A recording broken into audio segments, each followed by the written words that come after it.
Welcome back, everybody. Today we're going over this little optic that you see on the pistol in my hands. This is a Trijicon RMR Type 2. So from the outside it looks pretty similar to the Type 1. We'll get into that a little bit more here in a second. But these have recently started hitting store shelves, and Trijicon was nice enough to send one out for me to review here early, so that way I could give you guys some performance data, let you know the differences and stuff like that when they were actually hitting the shelves. So I'm filming this video in order to do that for you guys. So we've had it here on the Agency Arms Glock 17.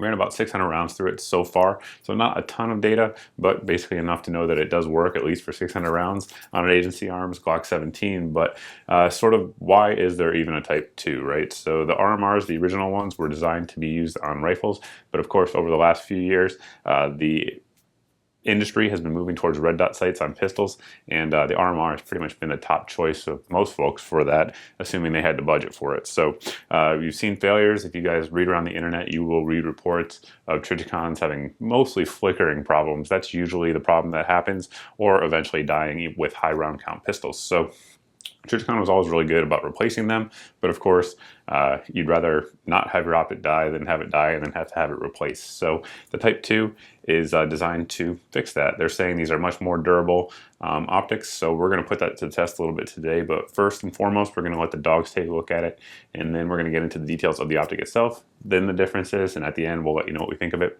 overall.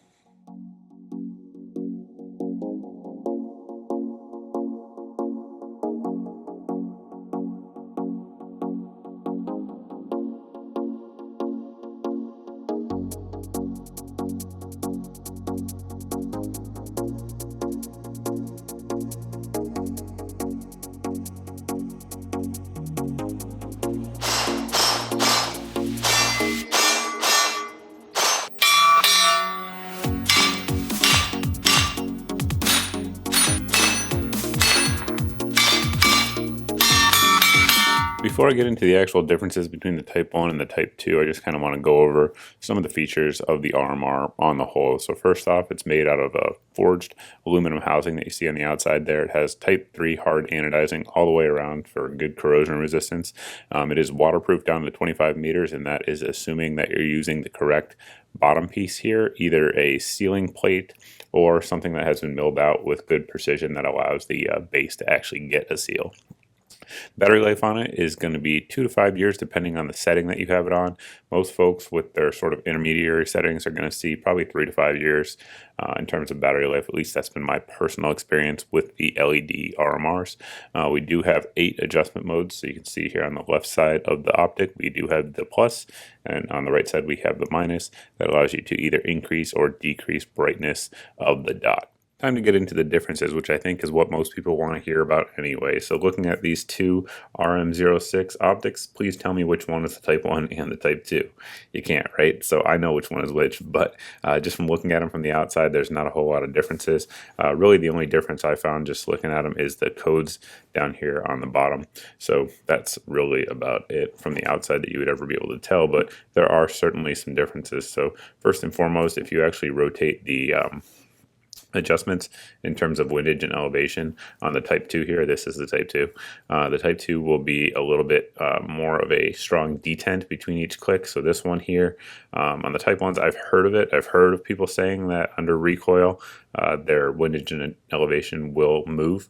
I've never seen it, and I've used RMRs on pistols, not a ton, but a good bit, certainly thousands of rounds. I've never had one move, but I've heard that it can happen. So in the case that that did happen, Trijicon beefed it up, and actually each detent there is a little bit stronger, so when you click it, you have to actually overcome a little bit more force for it to move. So that certainly is one difference. The big difference in terms of just visually looking at it is on the bottom there, and we have our battery plates. So here is the Type 1, of course, and we have one connection point here on the side. Both of them, of course, do use the 2032 battery, so that didn't change. The footprint also didn't change, so if you have something milled up for an RMR, the Type 2 will fit the same as the Type 1 did, so that's certainly a good thing for a lot of us out there that have a lot of RMR mounts already. You can see we have these 4 prongs sticking up to make contact there on the battery on the Type 2, and then we have 2 on the side for a little bit more positive contact. Now, why do we need the improved battery contact? Well, one of the big complaints here with the Type 1 was that you'd see flickering under recoil, and I did experience that once, not with an adjustable one, but with one of the straight LEDs on a Glock 40. So I had it firing a lot of 10 millimeter. I did actually have that. What I did to correct it there, if you will, on the Type 1 was it had what's called a boss plate, and basically what that does is ensure better connection for the battery. It's an aftermarket part that a lot of people have used, including myself. It did work. But my opinion, you shouldn't have to do that to get your optic to work right, and I think Trijicon agreed. So these changes here should improve that and make that issue non-existent. Another feature of the Type 2 here that's different from the Type 1 is basically the mode settings. So with the Type 1s, you basically had 3 different types of RMRs before the Type 2. So you had the LED adjustable, which we have here. You had the automatic adjuster, so it was a battery power that adjusted in terms of brightness by ambient light. And then you had the tritium and fiber optic dual illuminating. So each one has pros and cons in my opinion, but what the Type 2 does is it sort of combines this one here, which is the LED and the auto adjuster, because it has the capability to auto adjust built into it. So basically to switch over to auto adjust mode, just press both buttons on the side real quickly and release. What that will do is allow the emitter, the light emitter there, to change based on ambient lighting, and it'll basically give you the equivalent of the regular old battery powered RMR. Now, if you want to actually save your battery life by turning the optic off, it gives you that option as well. And all you need to do is press and hold both buttons for 3 seconds, and the optic will power down, and you're not going to be draining that battery. The Type 2 here can also be put into battery lockout mode. So basically with that, you set it to whatever setting you want, and then you're going to go through the following steps to lock it out, so that way no contact with the plus or minus buttons will change the illumination of the dot. So why would you want to do that? Just one quick reference point for folks that carry appendix. A lot of times their belt buckle will hit the negative if they're right-handed, or the positive if they're left-handed. Myself, I tend to carry, generally speaking, around a 3 to 4 o'clock position. So if, say, you're sitting in a car and I am right-handed, and it's next to your seatbelt buckle, so that piece could be hit by the contact with it and change the illumination. So you go to pull it out, and then the dot is not as bright as you need to be. Either you can't see it, or it's so bright you're getting washout. So it will eliminate that. And to do that, the actual optic has to be installed with the battery in. So we're just showing you this here for demonstration purposes, but you have to actually have it installed and it turned off, again, by the process that we went through earlier. So with that, you're going to press and hold both buttons for 3 seconds and just hold it down. That will start it up, and of course it will be in manual brightness mode. That is the default setting, and the brightness settings will be locked out. If you want to go back into the manual adjustment setting, it's pretty simple. Basically, you're just going to press and hold both buttons again for 3 seconds. It's going to power the optic off. Now, to go into the adjustable mode, when you power it on, just press either the minus or the plus button for 3 seconds. When it powers up, it'll be in manual mode. So that's pretty much it. If you want to power it up in the lockout mode, you're just going to press and hold both buttons. If you want to do it in the manual adjustment mode, which allows you to change, you're just going to press one side or the other to power it up. Those are all the details, the differences, and all that stuff. So 2 things to go into now is going to be price and performance. So price-wise, these are generally going to be right around the $600 mark, plus or minus $50, at least as of this video. That may change in the future, so if you're watching this 3 years from now, the price may be different. But right now, that's kind of what they're going for out there on the street. Performance-wise, it's been perfect. We've had no issues with it at all, no dot flickering, no, I don't even know what else would happen, no cracked glass, nothing like that. I did some minor abuse with it, plenty of one-handed manipulations, banged it around on a barricade, ran the slide on a barricade. No problems there at all. So it's worked as well as we can expect to this point. Now, is it worth it, right?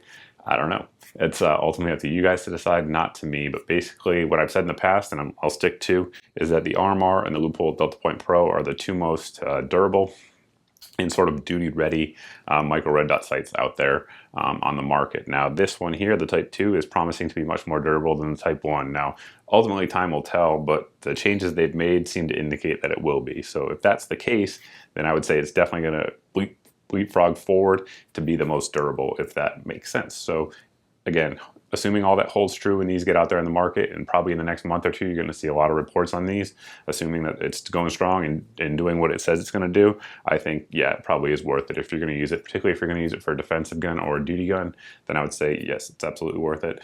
But ultimately, like I said, that's for you guys to decide. So that's pretty much it. That's the RMR Type 2. summarized. If you guys have any questions about it or anything like that, you can always post down below in the comment section. You can also post over at my Facebook page. As always, that is generally the best way to get in touch with me if you guys need to actually get an answer from me.